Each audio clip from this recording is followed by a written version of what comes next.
2012, det europæiske år for aktiv aldring og for solidaritet mellem generationerne, er skudt i gang med en international konference i København, som trækker folk til fra hele Europa.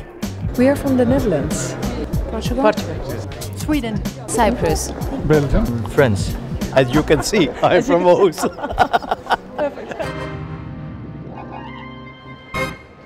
Overalt i de europæiske lande står man med samme udfordring. Demographic trends are changing. Europe's workforce is starting to shrink. Det er gruppen af seniorer, der er stødt voksne, og det betyder, at for mange forlader arbejdsmarkedet, mens for få nye kommer til. Action that has to be taken by all of us. Active aging is about being a part of society. Over de næste 2 dages konference skal deltagerne inspireres, tænke nyt, netværke og få gode idéer, som de kan tage med hjem. You need to look at it in the broader perspective and learn from what's happening everywhere. Yeah, it's of course a good opportunity for networking and also to share experiences. All my expectations, they are really high, and I'm sure they're going to be confirmed. This is going to be a super conference. And that is why we are here today, to be inspired and to inspire each other on how best to do this. Det, at der er flere, der skal blive længere tid på arbejdsmarkedet, synes jeg ikke kun handler om den økonomiske krise og nødvendighed. Det handler simpelthen også om, at jeg tror, at vi bliver rigere og klogere, hvis generationerne tør bruge hinanden noget mere. It's very good to see this conference being organized in a country which is, in a way, leading by example.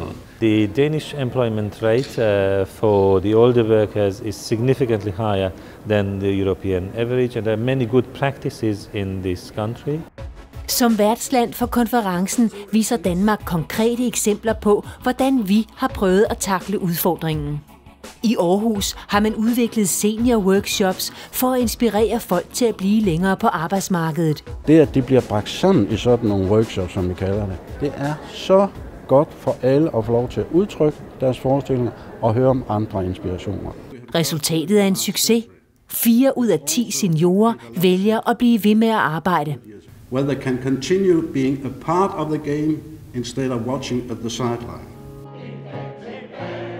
Det står klart, at seniorerne har masser af ressourcer at byde på, og at livet bestemt ikke er forbi, selvom man har nået pensionsalderen. There is a difference between being 50 and being 70. Yeah, you need reading glasses. Fra Frankrig er der besøg af en af verdens helt store aktører inden for forsyningsvirksomhed med 180.000 ansatte alene i Europa. De skal inden for de nærmeste år pensionere 40% af medarbejderne. You cannot simply say, well, now you are 60, thank you very much, you've been working very well, you can go home and enjoy yourself. That's finished. Nu prøver man på at fastholde dem ved at give dem nye udfordringer. What we have to do is convince them and try to spot what kind of expectations they have for the second part of their career. For den gruppe af ældre, der anses for at være plejekrævende, er Fredericia Kommune blevet et mønstereksempel med international bevågenhed. Her genoptræner man de ældre til at klare sig selv med mindre pleje og hjælp fra det offentlige. This has resulted in more satisfied citizens with a better quality of life and financial savings for the municipality. Jeg bliver simpelthen så stolt, og så bliver jeg simpelthen så glad, at det vi kan i Fredericia, det er noget, som andre gerne vil høre om og synes, de kan lære noget af. Det er 6 millioner. Aber quelle est la mission de DNA? Wir müssen das Obligatorische mit in den Vertrag mit aufnehmen.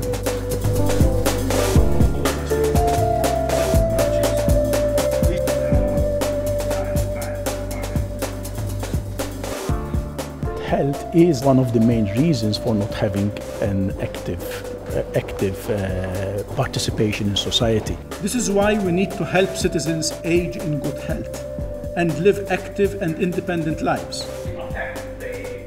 Flere førende forskere er inviteret til konferencen for at øse ud af den nyeste viden. Almost all the spices like curcumin, this gurkamaya, or ginger, or garlic, they don't have much nutritional value, but they cause a little bit of stress in the cell, and you get benefits out of that. It was the first time I'd heard about the theory that you have to introduce elements that challenge the body in some way to create a health benefit. You are dealing with a holistic approach. Really interesting, yeah. Undervejs bliver deltagerne selv udsat for fysiske udfordringer, som vist også kan sætte hjernen på ekstra arbejde.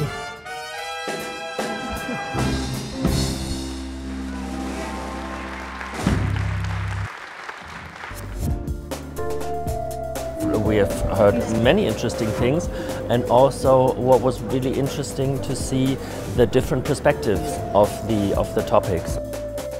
We had a chance to discuss with many people, to discover also the good practices, especially from Denmark, that we have seen. You hear from colleagues who are in the same field, in different countries, different cities, doing fantastic work. If we work together, we can establish the better condition for everybody. Thank you very much. Thank you very much. This conference has not only shown that change is necessary, it has also proven that we can do it.